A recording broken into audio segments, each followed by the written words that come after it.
So, DPZ here, rolling solo once again, and today I'm going to be talking about the release of the new Pet Sematary trailer. Now, this isn't so much my thoughts on the trailer, but more like me posing a question to you guys. Do you think the trailer spoiled too much? Now, the first trailer was ominous, it was dark, it was very, it really set the tone of what we were getting into. And honestly, I had seen the first trailer online first, and then about a week later, it was showing right before Halloween 2018. And I gotta say, it really did set the mood. It did a lot better setting the mood in the theater than it did online. Probably because of just the sound effects and all that. It just really, got you in the tone and set you for this movie. Now, the other thing with this is that this is obviously a vastly different movie, even from the book, really. So this trailer, some people have been saying, "Oh, it spoils too much. Maybe maybe it's just giving us the whole movie," which is honestly a trend that needs to stop in Hollywood. That really needs to fucking stop in Hollywood with trailers. Is that stop giving us or spelling out the whole movie plot in a trailer. We don't need it. You just need to give us great images, good music, and we will go watch it if we like it. You don't need to give us the entire play-by-play of the movie. That's kind of the problem that spoils some certain scenes in movies. Thank God Infinity War and even Endgame are doing that. Even Captain Marvel's not doing that. Even the Star Wars trailers the recent Star Wars trailers for the past few movies haven't really done that. Well, Solo did that.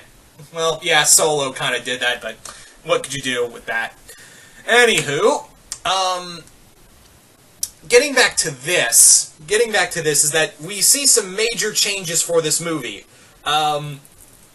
This movie has some major differences. For one thing, it's not Gabe who is killed by the truck.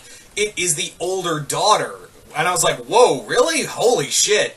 Now, I haven't read the book. I haven't read the original novel of Pet Sematary, but what I remember, because I had a friend who did, basically said that maybe it's still Gabe that was killed, and what had happened was, because apparently in the book, Gabe, when he came back, he actually had different abilities, he could mimic people, he could change and make himself look like other people.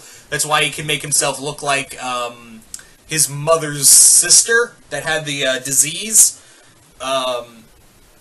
That was one of the things, but I was like, but there's one scene with, where, our main lead actor says, "Hug your daughter," and I was like, okay, clearly it is clearly the daughter. Which is fine, because sometimes, obviously this is not gonna follow 100% behind the book. This is, it's clearly obvious that it's not following it's just taking the source material and changing it. Now, I'm all for, taking liberties in your films. I'm all for that, but sometimes that either hits or you really miss the mark. And more often than not, you really, really miss the mark in some cases. Now, I'm open-minded for the change, because again, we already did this story before. I mean, hell, even It, the film that really kicked the door open for all these major, all these different films to really get put into, production and what have you, from other, getting retellings of Stephen King novels. The main thing with it was that it was vastly different from, well, not vastly different, I shouldn't say. It wasn't vastly different. It was more like it took some liberties and changed some stuff around to work as a totally different film from the original 90s miniseries. And it became one of the more popular horror films in a while. So, I can see where they're going with this, of taking some liberties and changing some stuff, because we did this before.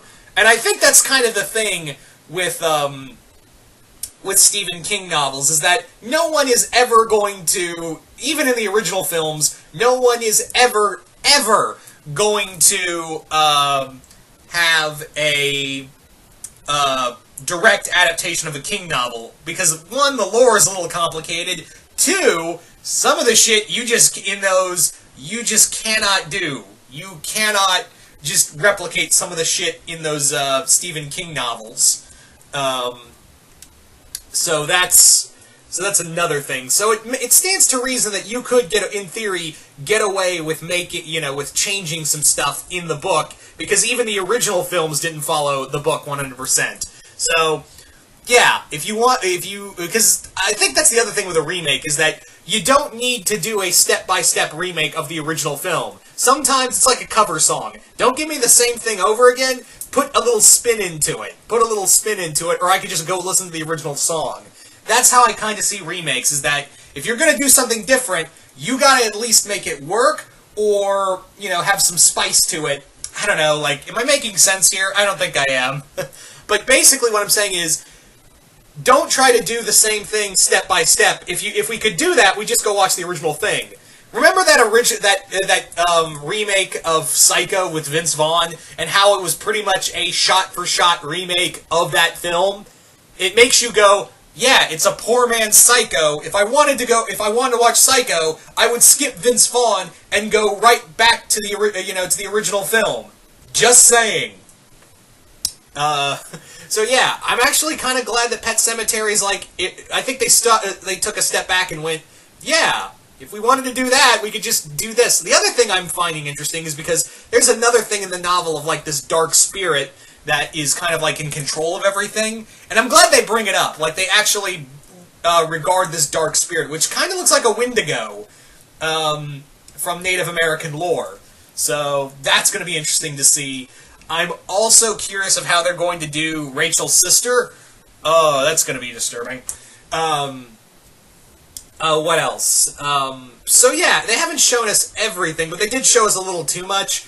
I don't know, I'm still kind of half and half on John Lithgow as Judd Crandall, probably because his original actor was Judd's original actor was so good in that role. You gotta stay off the road now. Sometimes dead is better. And I'm sorry, that was a horrible, horrible impression. Anyway, so I don't know, I'm going to keep open-minded about this. I am curious. I mean, like I said, there's vastly different changes, and I feel like the trailer gave away a little too much. But at the same time, I feel like they're hiding something. I don't know, maybe they're hiding something, but who knows. So you guys tell us here at Comic YOUniverse in the comments below. What did you guys think of the Pet Sematary trailer? Do you guys like it? Hate it? Do you think they gave away too much? What do you think of the daughter being the one killed and not Gage?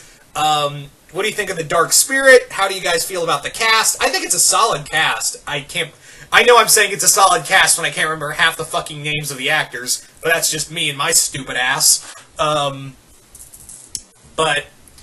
anywho, yeah, so just comment below, let us know if you guys are liking the changes. If not, just comment below, let us know. I'm DPZ, and on behalf of everyone here, we will see you right here once more in the universe.